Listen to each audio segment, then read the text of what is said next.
Well, good morning. This is Rob with the Bundy Business Solutions, and we are strategic business advisors that work with our clients as far as doing their bookkeeping, accounting, taxes, as well as CFO advisory services.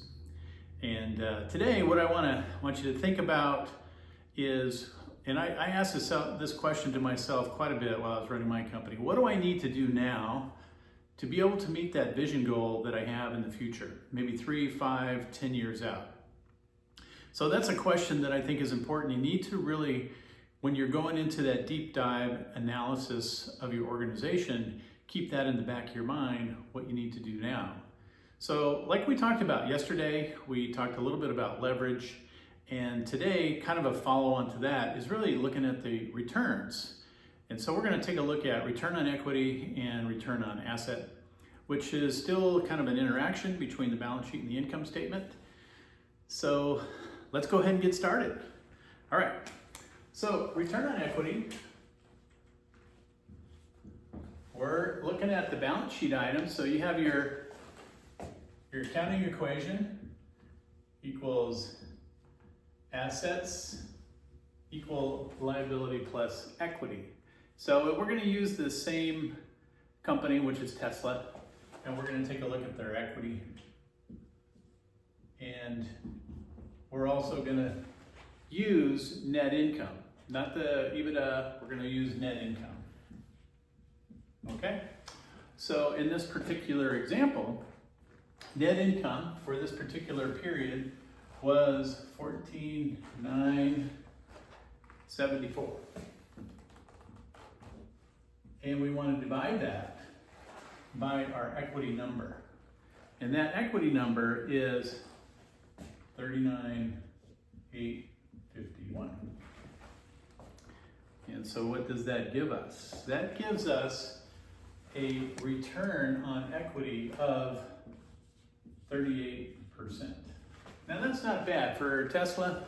That's a pretty good return on equity, and what that means is the amount that's invested in the organization, this is the return that they're getting in net income. So as we talked about yesterday with leverage, the more leverage you have, the higher your return is, because what will happen is if you have more leverage, then of course your equity number may go down, so your income, so this percentage will be a higher percent. So if you borrowed another 98.51, this would be closer to a 50% return on equity, which means more risk, of course, because you're taking on leverage. Banks would rather have a little bit lower because they'd like to see the leverage numbers down a little bit. All right, second is return on your assets. And so we're going to use the same company, Tesla. So again, we have our accounting equation. Return on assets is going to be net income divided by total assets.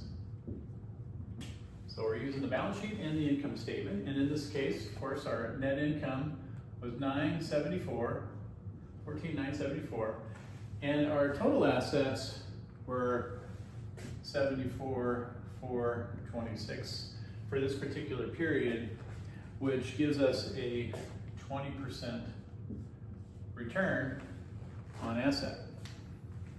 So it's important to have financials that are clear, accurate, and I know to perform this and it can be a little bit overwhelming. I know there's a lot of information that has to get done. It has to be cleaned up to be able to get to these numbers to have the clarity that you need. So click below, we can help for a complimentary consultation, and we can walk you through this whole process. All right, we're looking forward to hearing from you, so we'll talk to you soon. Bye.